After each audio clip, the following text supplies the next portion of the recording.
ఒక చిన్న గ్రామంలో ఒక రైతు ఉండేవాడు. ఒకరోజు అతను పొలం దున్నుతుండగా నాగలికి ఏదో బలంగా తగిలింది.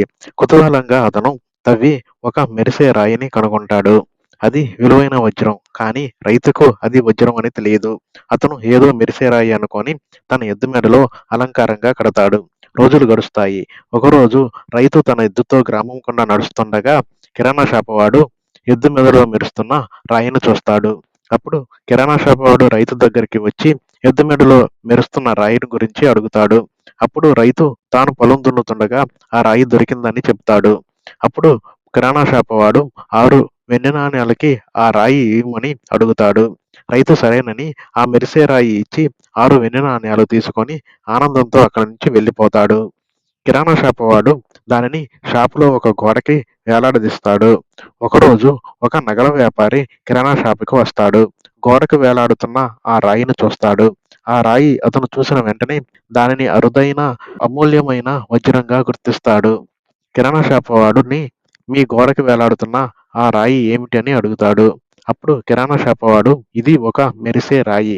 నేను దీనిని ఒక రైతు నుంచి 6 వెండి నాణేలకు కొన్నాను అని చెప్తాడు. ఆ నగల వ్యాపారి తన చెవులకు నమ్మలేకపోతాడు. అప్పుడు ఆ నగల వ్యాపారి కిరాణా షాపువాడిని మీరు దీనిని నాకు అమ్ముతారా అని అడుగుతాడు. కిరాణా షాపువాడు 10 వెండి నాణేలిస్తే ఇస్తానంటాడు. కానీ నగల వ్యాపారి 8 వెండి నాణేలు మాత్రమే ఇస్తానంటాడు. కానీ కిరాణా షాపువాడు దానికి ఒప్పుకోడు. అప్పుడు ఆ నగల వ్యాపారి తర్వాత రోజు వచ్చి మళ్ళీ అడగవచ్చులే అని మనసులో అనుకొని అక్కడి నుంచి వెళ్ళిపోతాడు. ఆ సాయంత్రం మరొక నగల వ్యాపారి ఆ కిరాణా షాపు దగ్గరికి వస్తాడు.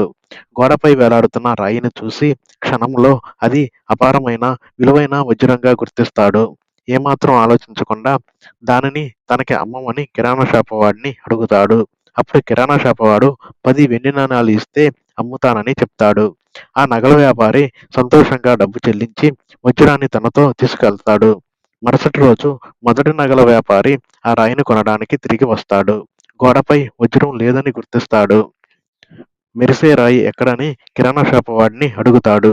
అప్పుడు కిరాణా షాపు వాడు నిన్న సాయంత్రం మరొక నగల వ్యాపారి వచ్చి 10 వెండి నాణాలకి కొనుక్కొని వెళ్ళాడు అని బదులిస్తాడు.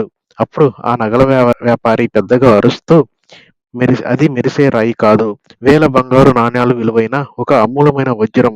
కానీ మీరు కేవలం 10 వెండి నాణేలకు అమ్మేశావని అంటాడు. ఇది విని కిరాణా షాపు వాడు ఆశ్చర్యపోతాడు. కానీ అతను ఒక క్షణం ఆలోచించి నవ్వుతూ ఇది వజ్రం కాదని నాకు తెలియకపోవచ్చు. కానీ నీకు తెలుసు. అయినప్పటికీ నువ్వు కొన్ని వెండి నాణేల కోసం బేరమాడి వెళ్ళిపోయావు. అసలు మూర్ఖుడు ఎవరో చెప్పు. నువ్వా? నేనా? అని అంటాడు. నిజం గ్రహించగానే ఆ నగల వ్యాపారి ముఖం పాలిపోతుంది. తన దురాశ, మూర్ఖత్వం కారణంగా ధనవంతుడయ్యే సువర్ణావకాశాన్ని కోల్పోయానని అనుకుంటూ షాపు నుంచి బయటికి వెళ్ళిపోతాడు. మన జీవితంలో మనం ఎన్నో అవకాశాలు వస్తుంటాయి. కానీ వాటిని గుర్తించలేకపోవడం వల్ల వాటిని కోల్పోతూ ఉంటాం. ఎలాగైతే రైతు కిరాణా షాపు వాడు మంచి ఖరీదైన వజ్రం లభించినప్పటికీ అది కేవలం మెరిసే రాయి అనుకొని తక్కువ విలువకి అమ్ముకున్నారు. దానివల్ల వారు ధనవంతులయ్యే అవకాశం కోల్పోయారు. మనకు మనకు అవకాశం వచ్చినప్పుడు అది గొప్పదని తెలిస్తే వెంటనే ఆ అవకాశాన్ని వదులుకోకండి. ఎలాగైనా ఆ అవకాశాన్ని వినియోగించుకోండి. లేకపోతే తర్వాత చాలా బాధపడవలసి వస్తుంది.